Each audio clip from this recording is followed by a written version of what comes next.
thing before I always speak. So can everybody hear me? Okay, cool. Hip hop a hibbit to the hibbity, hip hip a hopper. You don't stop, we're rocking to the bang bang boogie. Say up jump the boogie to the rhythm of the boogity beat. Now what you hear is not a test. I'm rapping to the beat. And now me, the crew, and my friends are going to try to move your feet. You see, I am Wonder Mike, and I like to say hello. And to the black, to the white, the red, and the brown, the purple, and yellow. But first, you gotta bang, bang, the boogie to the boogie. Say up, jump the boogie to the bang, bang, boogie. Just rock. You don't stop. Like the rhythm that'll make your body rock. Now, the reason why I do that, y'all, is really for myself. And the reason why is that I used to tell myself I couldn't remember things. And so back in 1979, I remember getting off the bus at my friend's Harold house, and that song was blaring in the background. And I was like, what is this sound? What is this new thing that's happening in music? And the reason why I was able to go down to Harold's house was simply because it was the year also my dad had passed away. See, I'm the baby boy of 14 kids. And when you see that, life is fixing to change big ways. Mom, great mom she was, and then she went on, passed on with the Lord 2014, but I knew everything in my life was going to change, and that means growing up faster. And she worked at UNT for 36 years, and she worked in the janitorial service. And in 36 years, she never missed one day of work. Not sick, not ever. It's just, and I would ask her, I say, Mom, I know you're not feeling well. And she said, but y'all got to eat. And feeding y'all is more important than how I feel right now. My feelings are not. And I thought, wow. So with that, just growing up, I started growing up really fast. Of course, your sisters and brothers are your parents. And my sister Janet, she was the one who kept the family all together, and she cooked and made sure we were clean and looked presentable. Because Mom said, if my kids look dirty when I come home from work, I'm gonna kill all y'all. That's what she used to tell them all the time. And so we had to make sure we were well fed. But with that, I started like any other kid, just started getting into stuff, up in the neighborhood. And I lived in a little part of Denton called Willow Creek, southeast Denton. And it was only one way in and one way out of that neighborhood. But with that, it came just a lot of trials, a lot of times to mess up. And of course, I messed up and got in trouble and quite a bit as well. But the driving force was I was always wanting to make sure my mom, I didn't worry her a lot. So, because now, I got a single mom, I got brothers and sister, a little sister who looks up to me. So through all that, I started just doing little odd jobs for myself and started mowing yards. I just got me a piece of lawnmower and started going around and started mowing yards and making a little money. And then, I don't know if y'all remember this, but she had a program called the Cedar Program. And so I started working at the Cedar Program every year. And my whole thing was I didn't want Mom to have to work so hard for me to have the things I thought I needed, like school clothes. And so I would work all summer. But with that, things were building in me like a work ethic. And it came from her, watching her get up, and I'd hear her get up at 1 a.m. and start taking her showers and getting ready. She had to be at work at 4 in the morning. And so I would watch her get up and go. And watching brothers and sisters get in trouble and go to jail, get out of jail, go to jail, get out of jail. And I just knew that I saw the toll it was taken off on her. So I just didn't want to be that kid. And then being the baby boy, we already get a bad rep anyway. And so I didn't want to be that. And so with that, I started little businesses around the neighborhood. And then from there, moved on to creating opportunities for me and my friends, where I started DJ service. And I really knew how to party. And so by that time, I really gotten into music. And by senior year, I did enough stuff where a company out of LA, out of San Francisco, offered me a record deal. So we took the record deal and took off, and hip hop was blaring. Everybody was having a rap group on there was a rap album coming out every week. There was everywhere. And me and a group of guys in Dallas wanted to put Dallas on the map. And so we really started doing a lot of stuff. And with that, I was able to start doing shows around Dallas and traveling a little bit and getting into it. But what I realized that my manager was living really well, and I was still living hand to mouth. Just he was making all the money, and I just not doing all the work, but not making the money. So what I did was I pulled back from that and re-educated myself. There was a book out there called This Business of Music. It's called the Bible. So I went back and read that book. And through that book, I started learning more about contracts and how this thing worked, and just having the ability to speak the language of the music industry. It commanded respect from the people who I was doing business with. And as I would book shows for our groups or do things like that. And so through all that, I actually stepped away from the music industry because this new thing called computers came out. Woo! And so I was like, oh, I'm gonna get into that. And a friend of mine, I'm blessed, I have a friend by the name of Kevin. He said to me, one day he saw me, and I was actually just working for the city, driving a concrete mixer for the city of Carrollton. And which was a blessing, don't get me wrong, because when I left Denton, I got my water licenses. And as you're gonna learn this from me, whenever I see an opportunity to educate myself and get some kind of certification or any kind of little special license, and it wasn't gonna cost me nothing, then I did it, because that's knowledge in my brain. My mom told me, she said, babe, knowledge is something no one could ever take away from you. So get it, and get it often, and get wisdom first, and then get, education. So I came to the city of Carrollton. I took that position on, did that. And then my friend Kevin talked me into going back to school doing computers. And with that, I ended up landing a job with Apple. But actually, I'll be honest, because I lied on my resume. What I did, I made a fake resume, and I called everybody who's on my fake resume and told them, these people are going to be calling you. And they ended up, I got in to do the interview, and I knew enough about computers because I was building them. Kevin taught me how to build them to, enough to be dangerous. But I'll tell y'all, about 2 weeks into the class, the hiring class, what I would do is I would do the class all day. Then at night, I would sneak back into the building, which was open 24/7 anyway, and I would go relearn what was taught that same day. And then I knew what to study. And so my boss caught me. He came in one day at night and he said, hey, I've been watching you come back into this building every night after we leave. At first, we thought you were stealing, but we realized you were just studying. And then in class, I noticed you were not a distraction. You were really, really into this thing. And I said, well, here's the truth, because you got me. I said, I really don't, all that is made up. I said, he goes, really? I said, yeah. I said, but you have to understand, I'm just a young guy, I got a family, I'm trying to better myself. And so I understand you gotta let me go and all that. So you do what you need to do. But I really think I can do the job. He said, well, I'll tell you what, after this class, you take a test. If you pass this test, then I'll keep you on. So I passed the test and ended up actually teaching the class for him. And Apple gave me a certification as being an Apple tech. And this is just when the G3, all the different Mac platforms came out. So Apple was exploding at the time. So that allowed me to parlay a job into Baylor doing consulting on computers. And after that, life just took over. But here's the amazing thing. One day I was listening to some music and decided I wanted to get some music going. And in this music, there was a group called the Ghetto Twins, and I loved that song. And so I went and called the record label on the back of the little CD and said, hey, send me some copies. Well, the gentleman answered the phone and said, hi. I said, hi. He said, why are you calling? I said, I want to buy some CDs. He goes, why you can't get them in the store down there? Where you at? I said, in Dallas. He said, well, we're in New Orleans, and you should be able to get the record. And I said to him, I said, sir, I can't get it. He said, well, who are you? And I said, I'm Kerry from Dallas. He said, Kerry from Dallas, you must be somebody I need to meet. And I said, why you say that? He said, because I never, ever, ever, ever answer this phone. But something in my spirit told me to answer the phone and to talk to you. And so through that, I ended up creating a relationship over the next couple of weeks, just knowing, I don't know why he was quizzing me about stuff, but come to find out, the guy, Freddie Carter, is the one who discovered Mystical, the rapper.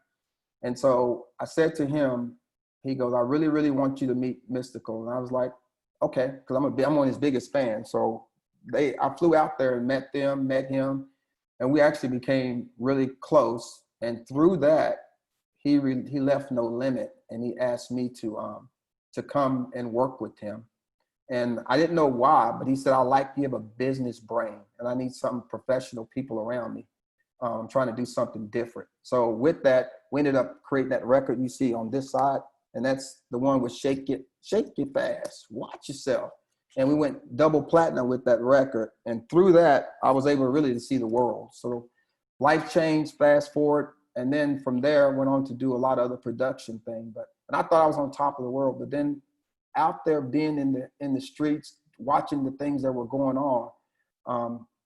Now, let you know that I didn't grow up in church, knew nothing about really, I was one of the kids who went on, I was CME, we call them, Christmas, Mother's Day, one of those holidays, you just show up and then you get baptized, but you don't know why. You stand in that line, just get the juice and crackers and you step up and you don't know what's going on. I was one of those kids. And, but the thing about it is I really didn't respect people who would call themselves saved, because when I was on the road, I would see some of the big figures that I see in ministry. They were out there with me. They're out in the street partying, same girls, like we'd sneak them in through the back, but it was just like, wow for me. So I didn't have no religion in me. So, but through all that, my heart was changing.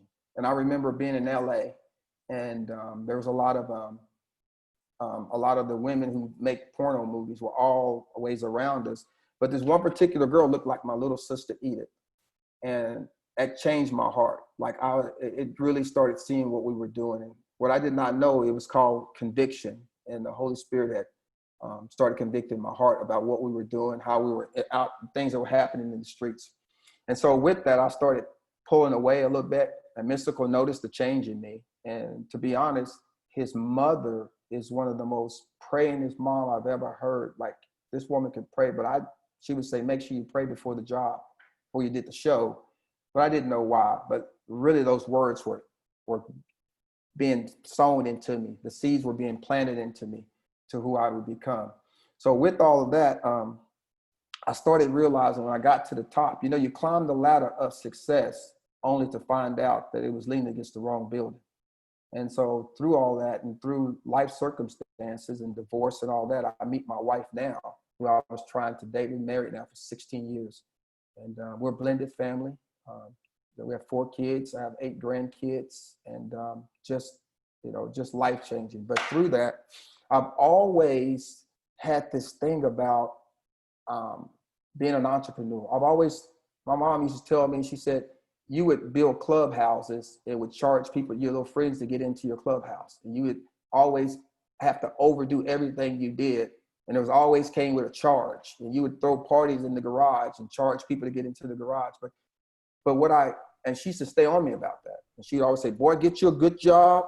Make sure it's got good benefits. And you stay on there and they're going to take care of you. And when you retire, you got something to lean back on and retire. And I said, yes, ma'am. And so, but it hurt me because after 36 years, never missed a day of work, my mom retired and she had to sue the state to get her retirement. And it hurt her because everything she'd ever told about the system tried to say, because she had so much sick time, they tried to take that from her. They tried to say they started finding all these things and it just broke her heart. And so she says to me, she said, babe, I've told you to find a good job and suppress your dreams and you can work for the man and all that. And she said, I think I got it all wrong, because she says, if you have this thing to wanting to do your own business and you've already been doing that, that's just who you are. And that's what I want to tell you. And we're going to talk about this today, is about just fine tuning to see if this entrepreneur life is for you, because you have to find something that you love to do so it'll never become a job to you. And you'll be surprised. For me, I thought it was music industry and all that, only to find out it wasn't. So what we're going to talk a little bit about today is just helping you profile yourself, because what I had to do for me was I had to find out, Carrie, what makes you get up and go? What makes you move? And then for me, finding something in the industry, in the business that feed that. What I realized is that the reason why I like the music industry, because it was ever changing. I never knew what was going to be around the next show, next corner. And that excitement, it was gave me the zeal to get up and want to do it.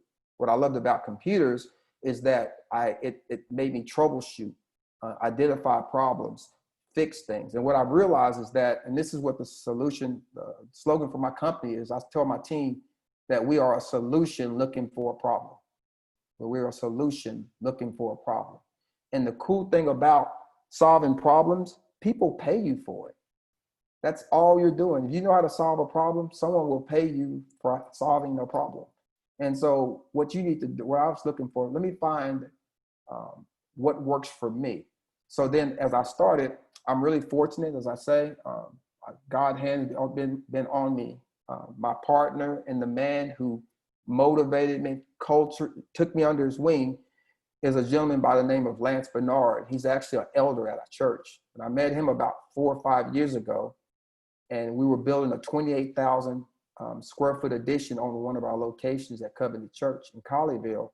And I oversaw the operations team as well as a kids pastor. But the reason why I felt I was kind of good at it is because all I was doing was finding a solution when the contractors were having a problem. So within the 2 years of building that building, I learned how to do construction, just learned about grade beams and tilt walls and all those different types of inspections, water line, placements. And this is just me, just one of those things. I'm just excited to see blueprints and what this is all about. And at the end of the job, Lance said to me, man, you really should think about coming to work from the construction. I was like, he said, because 95% of what you're doing is figured out stuff. It's being a solution to a problem. And so anyway, I went to work. I told Lance, let me come and just empty your trash and hang out, whatever. He said, no, I think God's got a bigger plan for us than that. And so he said, because of that background and working with churches and knowing how to speak Christianese, there's a lot of work we wanted to do with help building churches. And so I went on, and so I started learning and studying. Well, Gateway out in South Lake, I just happened to know Galen, the guy who oversees the whole operation force over there. So I put a call in because I knew they were building a new recording studio. Fast forward, we ended up getting a job, and it was construction zone, ended up doing the job. And from that point on, Lance was like, okay, we got something here. And so let me tell you a little about Lance. Lance is a white guy I met, 6 feet, big guy. You met him, he's one of those guys you just, okay, regular old guy. He is one of the most, he is very, very, very wealthy. And not just money-wise, spiritually and heart-wise. But how he got there was that he used to be a junkie. He has all these track marks on his arm where he should shoot up. He OD'd quite a bit. And Lance's whole deal was, he said, he goes, after he got clean and Covenant Church helped him get on his feet, he just started, God just, he says in his mind that he told God that whatever you give me, I'll give it to advance the kingdom. And whatever you tell me to keep, I'll keep. What you tell me to get rid of, I'll get rid of. And I was like, yeah, right. I've watched this man give away cars, home, boats, shoes, he do not care. And every time I've seen him do that, I've seen a deal come through. I've seen checks come through. I've seen things profit. So what I do, when I don't know something, I go get with somebody who's already where I'm trying to get and say, let me just follow you. And so him and a guy by the name of Calvin Reynolds, we share the same last name, but we're not related. He retired at 50, very wealthy, took a job fresh out of high school with the Railroad Commission, and the railroad advanced him just because they liked him, not because of education, not because school, not just because they liked him, because he's a hard worker. And but he was able to retire at 50, has 3 homes all around the country. He just flies around and plays golf. Well, I said, how did you get there? And he said, well, I said, can I just follow you? He goes, well, I have a charity that calls Mothers Abandoned and Widow. And I started the charity and I fund money to help mothers who've been widowed or abandoned and all that. I said, well, let me join your board. Let me get the church behind what you're doing. So I got Covenant Church to partner with him to support his organization. But with that, I help raise funds, but really I get to be around Calvin, and he gets to just share with me with what God has blessed him with. But he made this one statement. He said, he said, at 49, I looked at my bank account. I looked at all my houses. I looked at all the wealth I had gotten. And he said, and I said to the God, if you tell me to give it all away, I'll give it all away right now. I don't want nothing that you don't want me to have. And so with that, I've seen him do that. Well, Calvin and Lance don't even know each other. But yet at 50, both of them are so well off that they don't never have to work a day in life if they don't, but they have the same motto. And I said, there's got to be something to that. And so I just said the same thing. Lord, I don't want anything that you don't want me to have. Like if you tell me to give it away, I'll give it. If you tell me to sow time, I'll sow time. I'm saying all this thing because I don't want to take the credit away from Christ and what he's done in my life, because there's no rhyme or reason I should be where I'm at. And not that I'm settled and all that, but I do have a roof, and the kids are doing real well, and they drove me crazy. Now the grandkids got me this weekend, but outside of that, I'm still sane. But I want to just encourage you all in this as we go through is that in the mindset, I don't know where your relationship is with Christ, but I can, if you take anything away from this, is that I am a living testimony and a walking testimony to the goodness of him and what he can do if you'll submit what's your business and yourself to him. And so with that being said, I'm going to walk you all through some of the questions that I had to ask myself as we go through these things. I think that if you do have questions, there's a chat. I think we have Jasmine who's going to be in our chat group. And if you have questions, you can put those in the chat. And at the end of this presentation, I will answer those questions. Is that cool?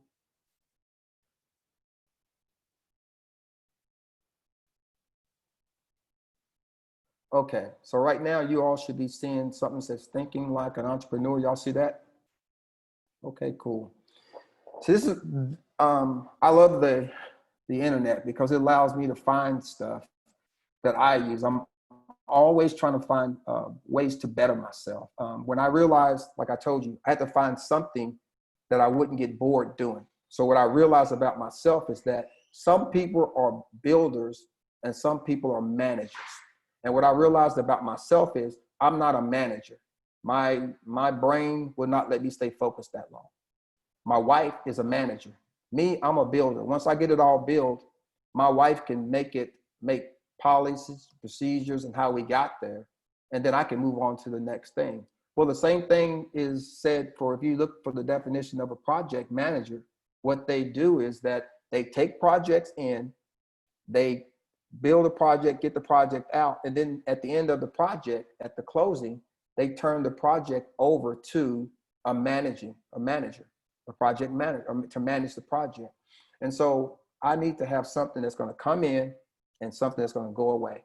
So then I like construction, building things because it's challenging. So guess what? I found project management. I started looking it up and reading about project managers and what they make and how they do and how exciting there is and projects they get to work on. It does not matter if I'm making toilet paper or building a skyscraper. The principles are still the same. You still use the same principle. And when I went to school, I figured that out. And so I knew I didn't have time to go back to college and get a 4-year degree. And don't get me wrong, if I wish I would have got this would have came to me a lot earlier in life because I would have done it. But the cool thing about it, I did not let this stop me from not getting where I wanted to go. There's enough continuing educations out there and enough programs that you all can get that may be in your field that'll get a little paperwork behind what you're doing. It legitimizes what you're trying to do.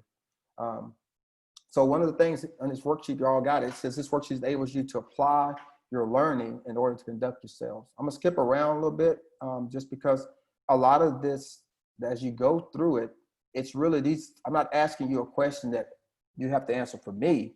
It's a question you have to answer for yourself, because there's a lot of people that try to start businesses and they fail. It's because they haven't thought it completely through.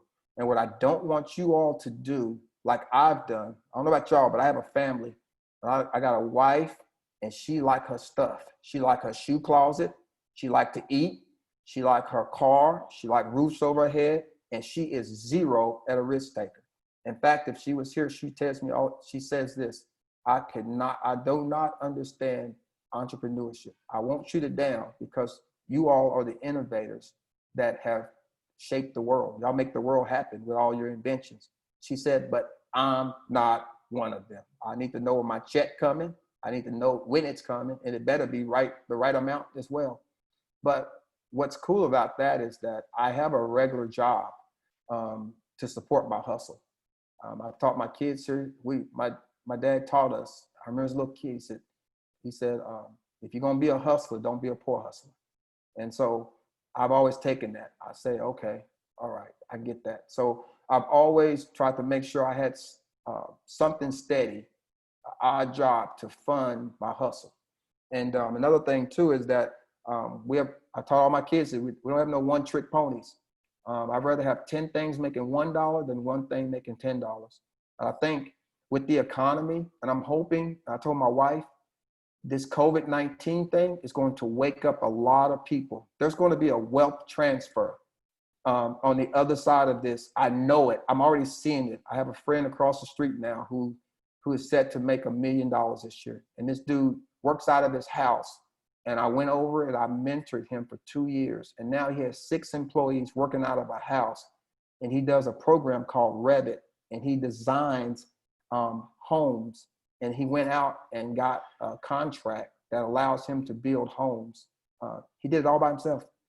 He's Tag is freaking killing it right now. And I look out my window, I'm looking at his house right now.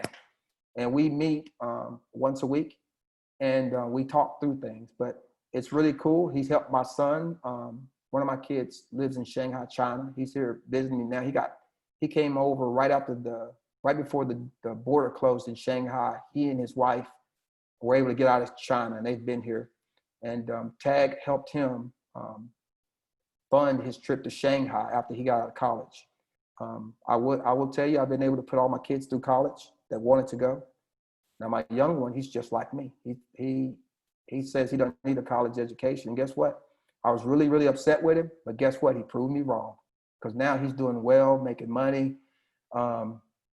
He has his own little music business. He's actually me, but he's got a legitimate job and he's working hard and doing well for himself.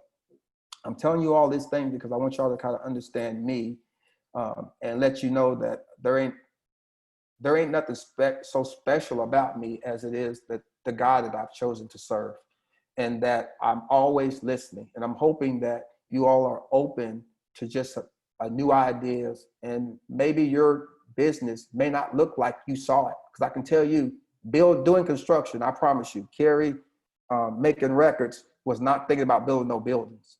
But God has just taken this thing and worked through me, that now my company's doing well. And Miss Francis don't know this, but I was just telling her early, but on last week, Lance brought my company on to be his joint venture partner in DISD. And we just bid it last week on a $51 million project together. And, but he helped me get, I've been with Lance for 6 years now. 6 years, just following him. He pays me something monthly, and what he offered me, I actually said, I don't want that much, just take less. I just want to prove my way for him. And in return for that, he's making me one of his partners. So I'm telling y'all, it works. And we can do this thing, and you can do this thing, just finding the right thing. So number one, if you got it in front of you, we're going to examine your entrepreneurial mindset. He said people with entrepreneurial mindsets often have a mix of these personalities. So if you look underline the personality traits. I want you all, if you got it, if you've printed this out, that's fine. If you don't, please print it out and go back and check these things off and see where you fall at, because you're going to need all these skills. Number one, risk taking.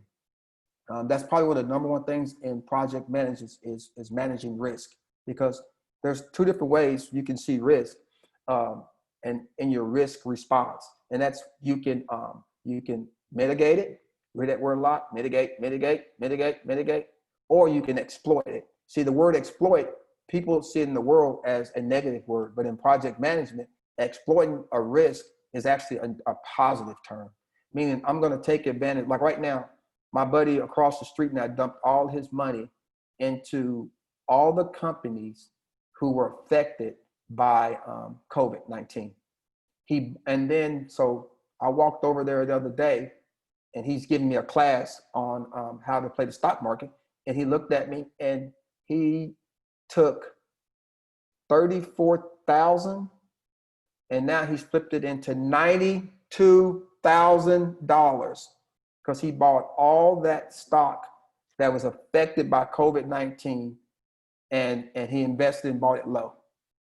And he said, and he learned that because I was telling him about exploiting a situation. So he's winning right now. Innovation. You have to have these things. These are cultural. You're innovative. Perseverance. Ooh, that's a big one. That's the part that we fall. Are you in this thing for the long haul? How much? But I'll tell you something. Perseverance also, you have to put some milestones. My wife has a great idea for a business. She's not an entrepreneur. She plays it safe. So what she did, I talked her into getting out there. We took a block of money. I said, here's the money. This is what you're going to put in your company. And I said to her, she said, She said, let me put some milestones. If this don't happen by this, this don't happen by this, this don't happen by this, I'm shutting it all down. So we got it all going. And guess what? She missed every one of her marks at the milestones. It didn't happen. So I came home and I looked, and she had a pile of boxes going back to Amazon. So she said, I'm shipping it all the way back because, and this is what she said. She said, it's not that the business would fail. It's not a no. It may be not now. So that's where the perseverance. It may not, God may not be saying no to you right now. He may be saying not now. So what I'm saying is that if Lance gives me this opportunity 10, 15 years ago, I wouldn't know what to do because I wouldn't have not had the experience. But building that building got me the experience that I would need. And so just know that the dream doesn't have to die. It's just sometimes it's maybe not now. So keep cultivating that. Enjoy independence, limited structure, and achievement oriented. For me, I know I couldn't work for anybody. I don't like sit and talk to y'all. Really, it's hard for me to sit and talk. And God probably knew that. So that's why with all my background, he turns me into a pastor. And so guess what I do? I stand and talk to people.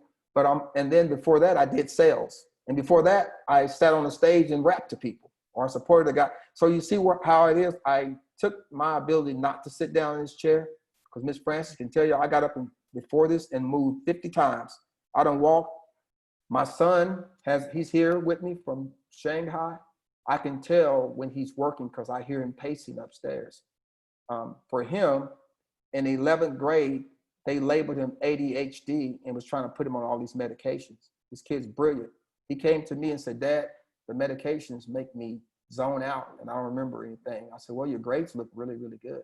He said, well, Dad, if you'll get me a smartphone and tell the teachers, let me stand, I bet I can get through this. So sure enough, his senior year, he took all his tests standing up and ended up applying, went to college, graduated from Texas State. And he said, guess what I'm gonna do, Dad? I'm gonna be a school teacher. So my son is in Shanghai, China, teaching at an institution, and he stands up all day teaching. But that's that part I taught him about, knowing who you are. And so I'm hoping you guys take this in. Curiosity. And I love the curiosity because it makes you curious. But I don't just read anything just to be reading. If I see somebody's doing something, like that's how I met Miss Francis, I'll be honest, just curious about what they were doing. And I came in snooping, to be honest. And I was just looking for some ideas of maybe what we wanted to do at Covenant Church. And when I walked in, to be honest, I was blown away. I was blown away by how the way the building, because now I'm in construction, I see sight lines, I see everything. I see ceiling tiles out of place. It drives me nuts. I see paint not matching, but I just saw the attention to detail when I walked in that building. And then when I sat down and met the staff, from Miss Audrey to Jazz to even the guy who's a security guard, I mean, just everybody blew me away. That I walked away. I called my wife and I was bragging about them so much. She's like, look, I need to go meet them because I ain't never seen my husband this excited about me talking to some other women. And she did. Miss Francis, no, she came to they met y'all. And she was impressed. But I'm saying all that is just curiosity, seeing what they were doing and how they do it is what brought me in.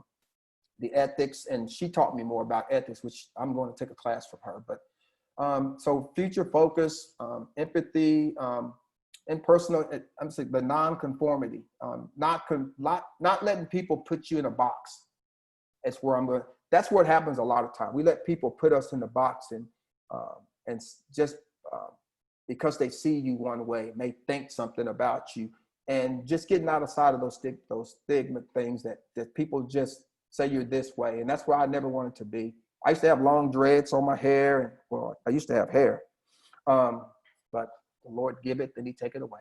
But anyway, but I realized that when I was doing computers, I would walk in, and people wouldn't hire me. It was back when you wore dreads, you were a rebel, or you got high and smoked weed a lot, and I didn't do any of those things. I just didn't want to comb my hair, simple as that. But I didn't get a lot of jobs I was really qualified for.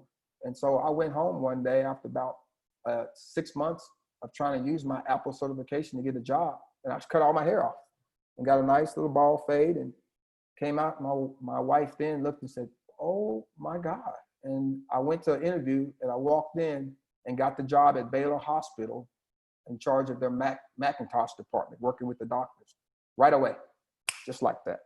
To me, it was just hair.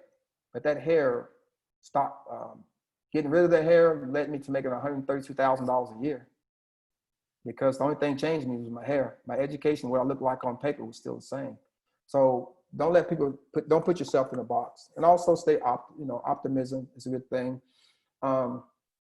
Leadership orientation, reflective, and then strong self-confidence. Strong self-confidence. Do not tell big dreams to small people. That's the one thing that kills entrepreneurs. I say it all the time. Let me tell you, small people can't handle big dreams. And you'll spend all your time, they will beat down your confidence if you share. So be very careful of who you share your big dreams to. Not that they're small in stature, no belittle them, but they might not have the capacity to hold your dream, because God didn't give that dream to them, He gave it to you. So stay there. Let me see here. Now, number 2 is like practicing entrepreneurial thinking. And it is a way. We think different. We don't look at stuff the same. We're not afraid to be challenged. You shouldn't be afraid to ask a lot of questions. Pick brains. I was like the water boy, but my mom used to say this. She said, baby, there's going to be things that I know that you don't know, just for the simple fact I've been on earth longer than you. So I don't devalue a person if they don't have no PhDs or more degrees in a thermometer and all that. I don't care, because everybody has a talent that only they can do, because God created a talent. He puts it inside of you, and only you can do it. So if I don't have that talent, enough books I can read to learn it. I might as well get around people who are, what you're doing right now is beautiful, because you're getting something that God has placed in me, and I'm being able to impart it into you. And you don't have to go read a lot of books, to learn it, unless it's something you want to do. So read those, go through those. Let's see here. Number 3, examining your motivation for commercializing. Let's see, startup teams can crumble when their founders have incompatible work styles. So what I'm talking about that is that look at what you're doing, be honest with yourself and how you work. See if you want to collaborate with people. Sometimes you might have to partner with people. Like, look, let me tell you something. Ain't nobody figuring out nothing new. Everything is like Solomon said, there's nothing new under the sun, y'all. And there is so many people that are just, like, I was blown away how quickly Lance said, okay. I'm like, that's it? Yeah. Like, you just want to follow me and learn what I do? Yeah. Okay. And so I've learned to collaborate on stuff. I learned to ask people, let me bounce this off of you. How does this sound? You know what I mean? And what does that look like? And what do I look like to you? And then also ask yourself, do I want to do it by myself?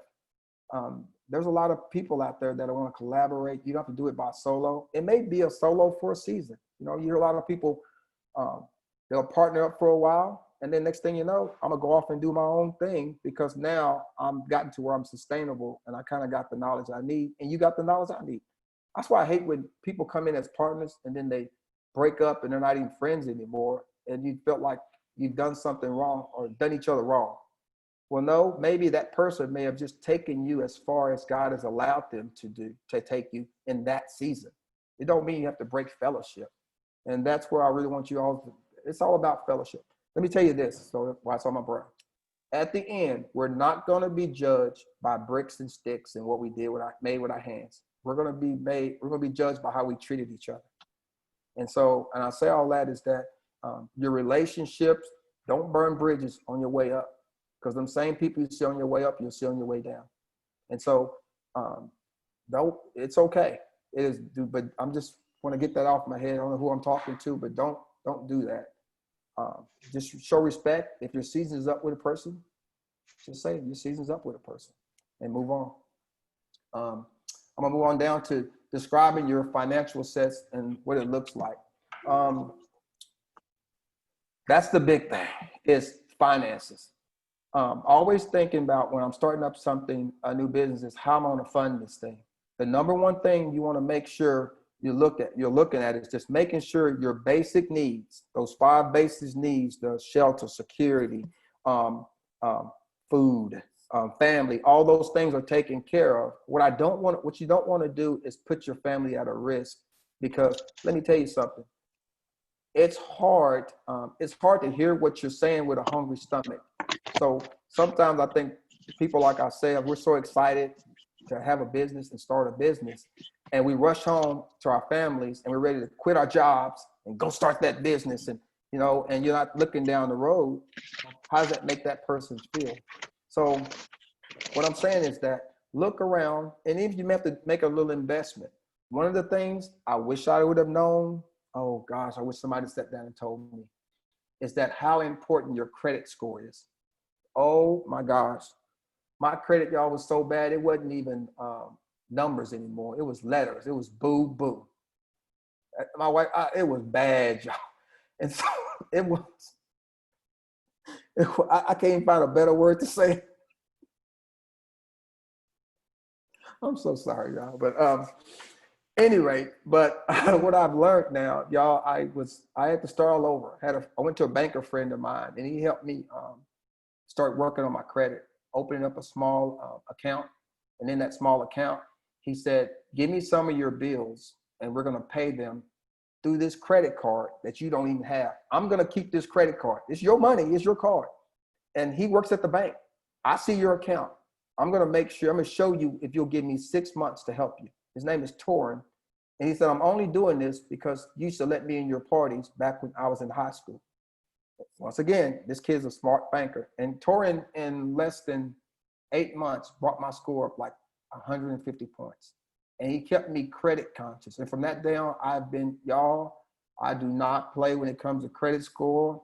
I check my score a lot. I get little bills in. I don't care if I have to pay $5 on that hospital bill for the next, for 10 years. I'm gonna do that because I don't want that negative mark on my credit. Because nowadays, everything about you runs through your credit. You can't get car insurance now without them checking your credit. And what it is, and you can't get a job now. They run a credit check on you just to get a job. Because what that's saying is that's a snapshot of who you are. And it says a lot about you. So look at your finances. I may have gotten a little bit, but you want to look to, you'll lose a little money, but you want to look, whatever you do in your business, you want to try to look at breaking even. Don't look at profits. And another thing too, I'll tell y'all, you were looking at my garage. I have a 2001 Toyota 4Runner. It's the first used car I've ever owned because I didn't know no better. Every 5 years, you're supposed to trade it in, get that new car. Well, as I started getting wise, I realized that a Toyota 4Runner outlasted every vehicle I had, and I know I needed cash.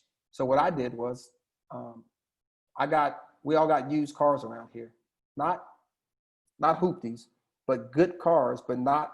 I let somebody else pay the interest on it. I just pay it like that, and I got 5 years down is what I do. And what I do also is I start saving, and around here, our budget for cars is it's double what you can save. So if my wife wanted a new car when she turned 50, she wanted to get rid of the big car and get something small. She saved up, and I matched her out of our savings of what we have.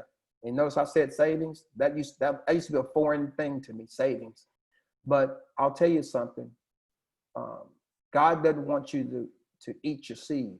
He wants you to plant your seed. You plant seeds. You don't eat your seed. So you spend some, save some, sow some.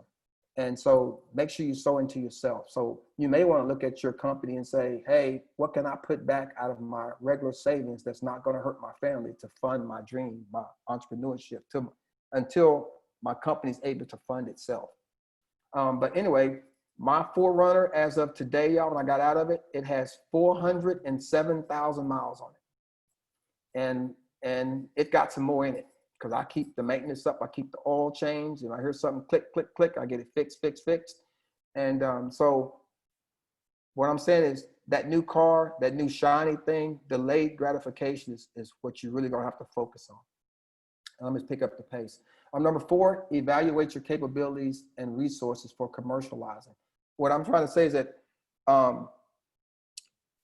make sure that the service or what you're doing, make sure that it's needed. You know what I mean? Make sure there's a market for it. Like some people start out an idea, but when they get it to fruition, the need for it has gone down. I've seen a gentleman who started there's a gentleman who started a making liquor company, and it wasn't doing very well. Well, guess what? COVID comes in, and he converted his stills into making hand sanitizer. So now he ended up landing a FEMA contract, and now he ain't going back to making alcohol. He making alcohol you put on your hands, for this thing. But he exploited that. But that was, if you hear him tell it, that was not his original thing. But like I said, there was an opportunity arise, and now what he thought was a dream has changed. Think about relationships and support system. We talked about your family support and what that looks like. What is not negotiable? Like I told you, my wife said after 6 months, if she hadn't landed her 2 contracts, she said that she was going to pack everything back up and send it back. Why 6 months? Well, the return policy on the instrument she bought was a 6-month return. We didn't get penalized. And so it's not, like I said, it was not a no instead of not yet. And when she has that in her again, she'll open up again. So here's some of the things. Think about logistical issues, and I'm gonna let you all read through that. And I'm kind of speeding through because I'm toward the end, but I want to give you all some opportunities if you have any questions about that. And so what I want to say to you all is, do not quit. Look for people. There are people out there that will maybe help fund your ideas. You just have to and what's so cool is we have the World Wide Web. You could type in, is anybody looking for somebody who wants to start a new restaurant investor? And they're out there. Can I tell you about rich people I found out? Is they don't look like rich people. Not the ones that are smart with their money. They're driving used vehicles, and they're eating off the dollar value menu, and they may live right next door to you, and they may not even keep their yard kept. But I have met so many, and being in church, I get to see what people give. And our biggest givers, the people would be blown away who they were. And for the simple fact is that they've learned to manage their money, and they don't let their money manage them. So what I'm saying to wrap all this thing up is that whatever product, whatever service, whatever you choose to do, make sure, number one, that you've submitted that idea, that thing to God. And you want to make sure that you don't spend a lot of time climbing the ladder to find out it's going to lean against the wrong building. I'm asking that you be open-minded to constructive criticism, but not to the point that you're telling big dreams to small people. Make sure you're able to explain, lay it all out in a, like for me, my wife is a contemplator, high contemplator. She still writes longhand. She carries notebooks and journals. She still has a handwritten Rolodex, and she writes down people's phone numbers by hand. She has 1,000 pens, and she steals them from everywhere she goes because she loves to write. She does that because she says it helps her organize her thoughts. And so when I go to her with an idea, the rule is if I can make her understand what I'm wanting to do and she understands it and she can write it out for me, then we do it. Because I don't want to do anything without my spouse, if you are married, that they're not a part of. So she is part of 118 group. And here's the cool thing about it is, last week, Lance offered her a full-time contract separate from what we're already doing that'll be paying her through all of the jobs. And because he needs somebody that's organized like her. And we didn't even see that as coming in. So our goal for trying to pay our house off in the next 4 years, as God is really making it come to fruition. I'm just trying to say to you all is that leverage your credit, leverage it, spend other people's money, not yours, and do not put your family into it. Like my wife told me to tell y'all this. This is my wife, not Carrie. She said, do not put your family in a financial crisis while you're chasing that big dream, because you'll get there and it's lonely at the top. That's why you see a lot of people who are very, very successful, but they're lonely because they burnt their family up on the way up. And I learned this when I was with Mystical. That was the most loneliest time of my life. And what I realized is that here I was, we're on top of the world, could travel, go, do what I want to do. And I remember sitting at the Soul Train Music Awards, and in between the taping, everybody was just fighting, like all these big people, and we're sitting with who we said, oh, Destiny Child. They were Destiny Child. This is before Beyonce left them, and we're talking to all of them. But I just remember how everybody was just angry, and everybody was just all over each other. And what I've realized is that everybody worked so hard to be successful that they burned a lot of relationships. And though they had all the money, could buy and do what they wanted to do, they were lonely. And that's where I kind of found myself. When I worked for Mystical, I traveled out. I left out on Thursdays, came in on Sunday. And I was just, too busy making a living and not busy enough making a life, if that makes any sense to you. And I didn't have no relationships. And so I want to tell you this, that we were designed to be interdependent, not independent. And when you hear someone say the phrase of, I did this on my own, and I came up on my own bootstraps, and I started, that's all fine and dandy, but I promise you, somewhere down the line, I can show you in their life where somebody helped, where God intervened, or just a person helped us. They got that contract because somebody needed something. So please, please, please submit your company to God. If you don't have a relationship with them, it's a simple thing. All you do is just say, Jesus, I'm sorry. I ask you to come into my life and be my personal Lord and Savior. I believe that you lived, died, and on the third day you raised from life, and that you're seated in the right hand of God. And that's that simple. I think as a church, let me go apologize to you all, because I am in church. We have made it so hard to get to Jesus. We've built these big, big buildings that we can't take with us. And we spend so much time focusing on the big building that we stop focusing on the people. And so I think that when we get to heaven, Jesus is going to look at us and say, you know what, that church thing, y'all really messed that up for me. We got so busy with bricks and sticks and forgot about people. And so if that's what's been keeping you away or whatever, I'm just telling you that the body of Christ is changing, and the kingdom needs your gifting. God wants a return on his investment. You should read the book about talents. So if you will bury that talent in God's kingdom, he'll elevate you. He'll raise you up, and the world will see you. And with that being said, thank y'all for your time. I pray nothing but God's blessing over every one of your homes. I bind the spirit of COVID-19 over your house with all this protesting and everything that's going on in the world. I pray that the enemy, the worms will not devour anything, especially your dreams. And I pray financial blessing, good health over you, every one of you all on this call. And I pray no weapon formed against you shall ever prosper. And I pray that God will put his hedge of protection around you and keep you safe through this season. In Jesus' name, amen.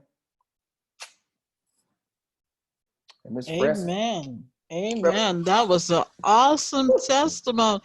God, Carrie, Pastor Carrie, we appreciate you. We love you, and we want to thank you for your testimony, as well as helping us and guiding us through the entire process of entrepreneurial thinking. Yeah. So I just want to encourage everybody, like I said, this thing here, I kind of skate through it, but read it and answer those questions for yourself and then pray over. And so if you have any questions, anybody, just let me know. Audrey and Jazz? We do have one question. Okay. Okay. Let's see here. Hold on. Yes, I think It's me, y'all. Audrey, can you read it? Because I'm having bad feedback. Okay, I'm getting to that. Okay, the question is from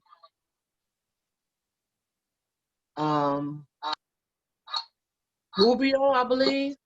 Mr. Reynolds, my husband, Abraham, has over 15 years of experience in delicate finish restoration and high-end finishes.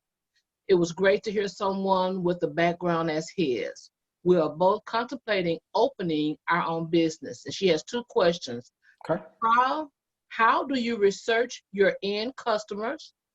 And how do you know you have found the right investor? Ooh, that's good. I love that question. Good question. Okay. So one thing I don't know, I learned this in sales, is that you need to, I looked at my product and then you want to profile your customer, like profile that person. What does that person look like? And put yourself in their shoes as far as what you're looking for. Now, I heard you say something about high end, then what you may, then you're looking at high end areas of town. Like for me, like I would, and this is funny because they gave me, my company gave me like the most poorest part of Dallas Metroplex to be the salesman over, I remember.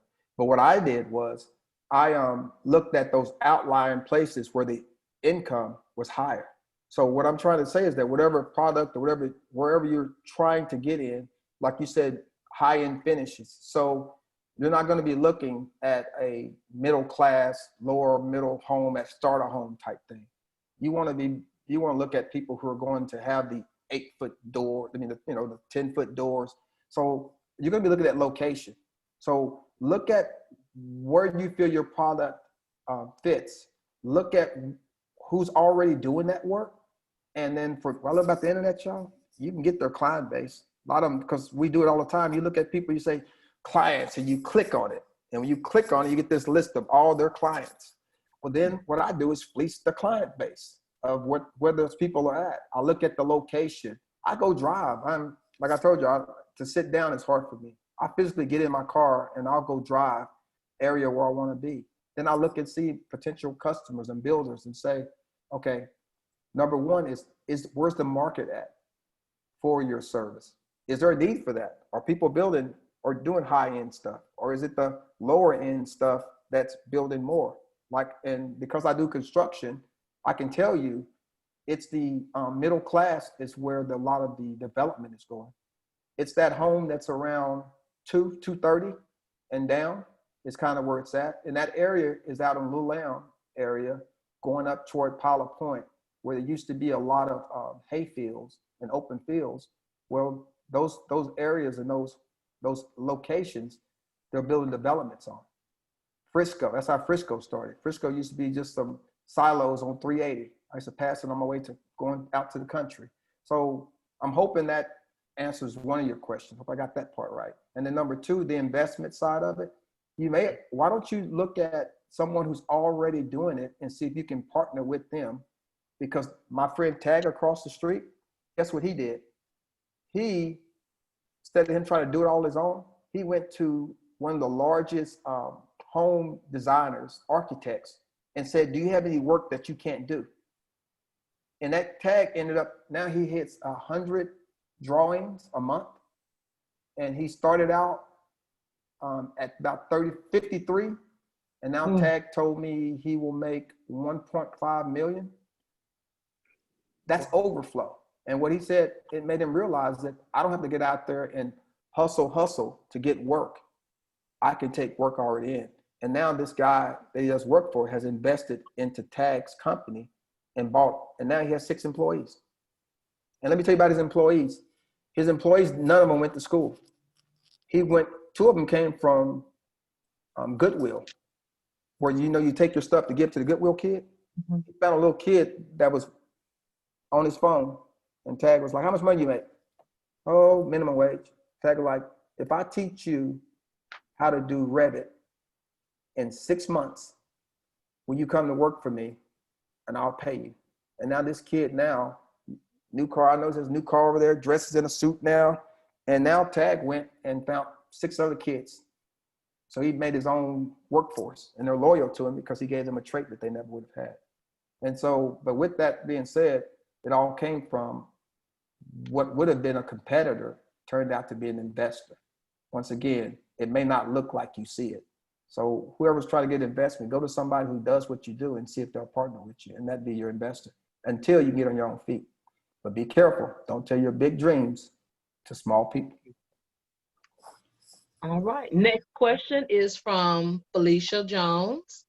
With the current economy, do you see people with low credit scores having any leverage, or are they just left out of the discussion? Nope. Let me tell you something. You know how you can beat low credit score? Hard work. Here's the thing about it is because you're not trying to work where you, I'm trying to say. Don't go take out a loan somewhere to get your company up and going. Look at where you're at and see if you can work in that field, in that space, and have someone else fund your education through training. That's where you look at people doing internships, just to get up and going. Can I tell you, relationships would make people invest. And maybe you may, like for me, Lance invested in Carrie because of relationship. I proved myself to him. And then also, I care about what Lance care about. And that's what got me on this call. Lance is the one who set up this meeting with Miss Francis through Wilton, through the DISD, and Miss Annie. I was just going to go check it out because I was like, Lance, it's in the hood, bro. And you're a 6'6" white dude. Let me go check this thing out for you first before you just go. But it wasn't my thing. He came to me and said, hey, I want to give back to a community, and I want to sow money into people who would not be given the chance because the color of their skin that I have. And so all that being said, through working with Lance, I got my credit score. So don't let that be a deterrent. I'm just giving you food that's going to be a major part as you're growing. So don't let the credit score thing stop you from that. Keep doing what you're doing. Just use cash or do what you need to do to fund your dream. Okay, next question. Ms. Ruth is asking, what is a good credit score? And then she asked, was 800 good? So let's go with what is a good credit score? Here's the thing about it. I'm learning a little bit more about credit scores, that because of the economy, the time we're in, it's a little bit lenient right now as far as credit scores. Anywhere around, and Miss Francis, now I'm getting in Miss Francis territory right now. So anyway, So anyway, but I'm noticing around 650 people do, 603 people are due up in that. Where's it at now, Miss Francis? Can you click on, help us? 500. We Now, SBA, because, we sort of engaged with the politicians, and we said that a lot of people's credit scores were going to be shot. So we had them to look at work ethic, things that they're doing, if they pay their bills on time, even though the credit score may be shot. So 500 right now. That's what I'm talking about. Yeah. So here's the thing, like it goes back through this pandemic and everything we're going through, there's going to be a wealth transfer, number one. And then also there's going to be more millionaires come out of this pandemic than ever, because once again, solutions looking for problems. And so that's, yeah, it's going to be just, I want to be on the front end of it. That's where I'm trying to be right now. Okay, we have several that are asking for your email. Okay. Or would you like us to collect the email and then we forward to you? Yes, collect them for me, and I'll get back with you, everybody, and see where we're at. And just know this, y'all, hurts my heart.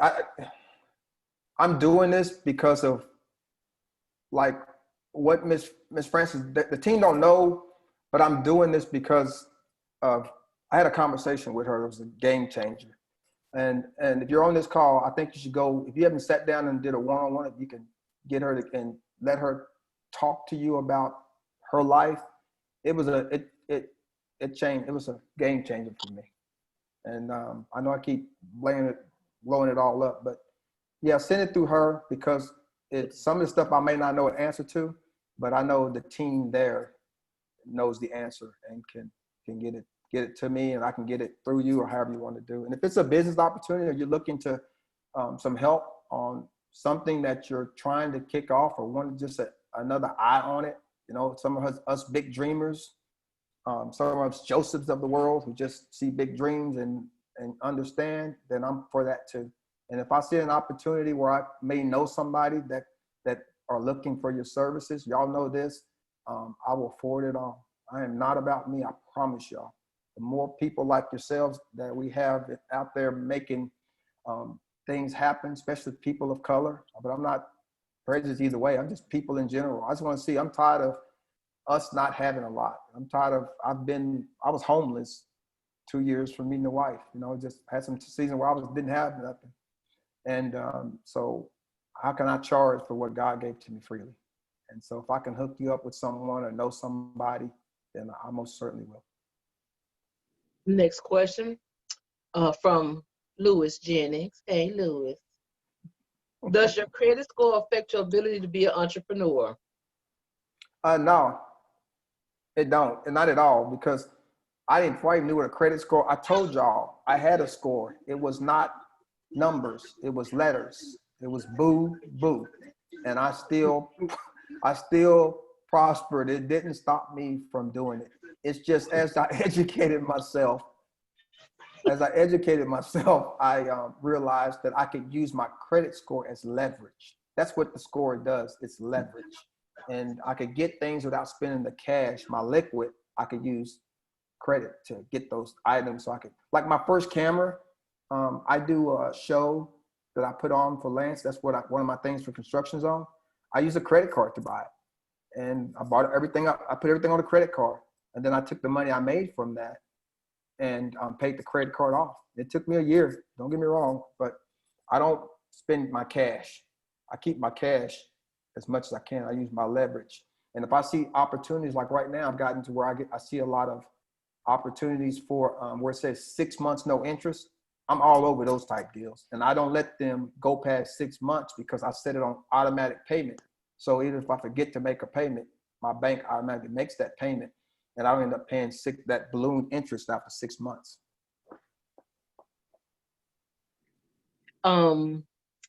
Any other questions? I believe we've gone through all of the questions. Everyone has just said how much they greatly appreciate your motivational speech, and they've learned a lot. So my pleasure, y'all. With that, Ms. Francis, we'll turn it over to you. Okay.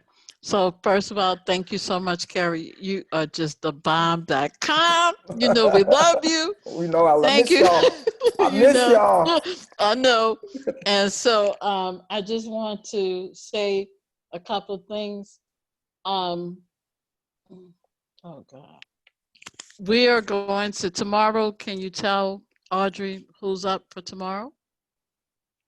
Who's on the radar? I know Judith Collins is tomorrow morning. Yeah. And 10 to 11. right. And Okay. and then Keisha Hall. So tomorrow morning we have market research. I know a lot of you asked questions about that. So Judith is going from 10 to 11:30, and then Keisha Hall is dealing with real estate. Also, for those, could you put the text to give if you feel led to give to our organization? We're going to put the text to give information in the chat, and just as God leads you to do that, you can. But we truly, truly appreciate everyone for being on this call. We had 32 participants, Carrie. Wow. Thank you so much. So everybody, we'll see you tomorrow morning. Jasmine, anything you think we have? Aside from if you are, so with the actual sessions, because we do have a contest going on, Carrie. I don't know if you were aware of that, but if you attend at least 8 sessions, that does put you in the running to win a free, I don't know all the specifics, but a free tablet, and it is actually sponsored by Francis Company. Right. Thank you. Yeah, and wonderful. So that's a great head start for anyone that is looking to start a company, because it allows you to kind of run the company while you're on the go. Yeah. So now in order to do that, what we're doing is we're collecting the names that we see inside the chat. So I encourage you not to use different names for each day, because we're going to the names that we see. So if you, whatever name you're showing today, that's the name I suggest you to keep for the continuation of the sessions. Same thing, if you've been dialing in by phone, I suggest you continue to do that. Unless there's a certain circumstance or something, then email me so that way we can make a note of that. Otherwise, we're going off of what we can visually see. That's the name that I'm putting down, and that's the name that I would hope to see for at least 8 sessions, because that's the name that's going to go into the pot that might get picked. That's good. So we thank you. Do that. Yeah. So again, we want to thank you on behalf of the board and the staff of the Zan Wesley Holmes Junior Community Outreach Center. We love you, Carrie, and we love all of our guests who attended this session on today. We are truly grateful and appreciative. And remember what I said in last session. It's going to take all of us together to make a change in our community. Thank you, and we'll see you tomorrow. Bye-bye. Bye, y'all. Bye. Bye-bye. Thank you. No problem. Bye-bye, y'all. Bye-bye. Okay. Bye.